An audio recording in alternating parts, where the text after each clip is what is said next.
ഗുണ്ടൽപേട്ടയിൽ പോയി സൂര്യകാന്തി പറിച്ച് എന്റെ കടയിൽ വന്ന് കൊടുന്ന് തരുമോ? Okay set. മക്കളെ നമ്മളെ സൂര്യകാന്തി പറിച്ചാൻ വേണ്ടിട്ട് നേരെ ഗുണ്ടൽപേട്ടയ്ക്ക് പോകട്ടോ. നമ്മൾ മലപ്പുറത്ത് ബസ് നേരെ കോഴിക്കോട് എത്തി. പിന്നെ കോഴിക്കോട് തട്ടുകടി അടിപൊളി ചിക്കനും പൊറോട്ടയും കഴിച്ചു. പിന്നെ നമ്മളെ കുറച്ച് ഫോളോവേഴ്സിനടുത്ത് കണ്ടു. പിന്നെ കോഴിക്കോട് നമ്മുടെ സുഹൃത്ത് ഇർഫാൻ ഭായിനെ കിട്ടി. ഞങ്ങൾ രണ്ടാളും കൂടെ ഗുണ്ടൽപേട്ടയ്ക്ക് പോകുന്നുണ്ട്. അങ്ങനെ നിങ്ങൾ കോഴിക്കോട് നിന്നും ഗുണ്ടൽപേട്ടയ്ക്കുള്ള യാത്ര തുടങ്ങിയിരിക്കുന്നു സുഹൃത്തുക്കളെ. പിന്നെ വയനാടെത്തിയപ്പോൾ ചായവാലി കയറി കിടന്ന അടിപൊളി ചായ കാച്ചി. എന്നിട്ട് വീണ്ടും യാത്ര തുടർന്നു. അങ്ങനെ പോയി ഞങ്ങൾ മുത്താങ്ക ഫോറസ്റ്റ് എത്തി. യാത്ര അത് ബൈക്കിലെ വേറെ മൂടനെ കേട്ടോ. ഞങ്ങളുടെ വണ്ടിന്റെ മുന്നിലും പിന്നിലും സൈഡിലുമായിട്ട് കുറെ മാൻകുട്ടികൾ. നമ്മൾ പോകേണ്ടത് ബന്ദിപ്പൂർ കാട്ടിലൂടെ. ഭാഗ്യം ഇവിടെ പുലിന്റെ മൂത്താപ്പാൻ വരെ കാണാം. അങ്ങനെ പോയി സൂര്യൻ ഉദിച്ചു. ഞങ്ങൾ രാവിലെ ഗുണ്ടൽപേട്ട എത്തിയിരിക്കുന്നു സുഹൃത്തുക്കളെ. ഇവിടുന്നുള്ള വ്യൂ അങ്ങോട്ട് നോക്കി. ഇനി ബൈക്കിന്റെ മുകളിൽ കയറി നിന്നുകൊണ്ട് കുറച്ച് റിസ്കി ഷോട്ടുകൾ. നമ്മൾ പോകേണ്ടത് ഹിമവത് ഗോപാൽ സ്വാമി ടെമ്പിൾക്ക്. അത് കുറച്ചോളൂ. കർണാടക RTC ബസ്സിൽ ടിക്കറ്റ് എടുത്താൽ മതി. ഹിമവത് ഗോപാൽ സ്വാമി ടെമ്പിൾ ഉണ്ടല്ലോ മലന്റെ മുകളിലാണ്. അപ്പൊ നമുക്ക് ചുരം കയറി പോകണം. അപ്പൊ നമ്മൾ ചെരുപ്പൽ ഉരുട്ട് നേരെ ടെമ്പിളിന്റെ ഉള്ളിൽ കയറാട്ടോ. ഇനി നമ്മളെ ഫോളോവേഴ്സിനെ കൂട്ടിക്കാൻ നമ്മൾ ഗുണ്ടൽപേട്ടയിലെ ഹിമവത് ഗോപാൽ സ്വാമി ടെമ്പിൾക്ക് അതേമാതിരി വയനാട്ടിലെ റിസോർട്ടിൽ ഒരു 2 ഡേ ട്രിപ്പ് നടത്തുന്നുണ്ട്. അതിന്റെ ഡേറ്റ് ഈ വരുന്ന ഓഗസ്റ്റ് 30 ശനിയാഴ്ചയാണ്. അപ്ഡേറ്റ് സ്റ്റോറി ഇവിടെ അറിയിക്കാം. ഇത് ചതിയകുളങ്ങര ശ്രീ സുബ്രഹ്മണ്യ ശാസ്ത്രികൾ. അസ്സലാമു അലൈക്കും. എന്താ പറഞ്ഞോ ഈ പാകിസ്ഥാനി വല്യമ്മ. പിന്നെ നമ്മൾ തിരിച്ച് നേരെ ഗുണ്ടൽപേട്ട ടൗണിൽ പോയി. കാക്ക ഈ ഭൂമിനെ കാണാണ്ടോ? ഇത് നമ്മുടെ നാട്ടിലെ പോത്തിന് കൈത് മുഖേന ഒട്ടകത്തിലുണ്ടായ പ്രൊഡക്റ്റാ. പിന്നെ നമ്മൾ ഉച്ചക്ക് തമിഴ്നാട്ടുകാരെ ഫേമസ് അമ്പൂർ ബിരിയാണി കഴിച്ചു. ഇതാണ് ഗുണ്ടൽപേട്ടയിലെ സൂര്യകാന്തി തോട്ടം. നമുക്ക് ആരും കാണുന്നതുകൊണ്ട്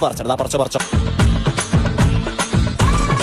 സൂര്യകാന്തി നേരെ ഷർട്ടിനുള്ള കുത്തിനെ വെച്ചു. നേരെ നമ്മൾ നാട്ടിൽ തിരിച്ചു. നെക്സ്റ്റ് ഡേ മോർണിംഗ് നമുക്ക് നേരത്തെ കമന്റ് ആളെ കടിക്ക് കൊണ്ടേ കൊടുക്കാം. നമ്മൾ നേരെ മുമ്പ് കടിക്ക് കൊണ്ടേ കൊടുത്തു. സൂര്യകാന്തിക്ക് നാട്ടിലെത്തിയപ്പോൾ ഇന്ദിരാഗാന്ധി ആക്കണം. അപ്പൊ അടുത്ത ടാസ്ക് കമന്റ് ടാറ്റാ ബൈ.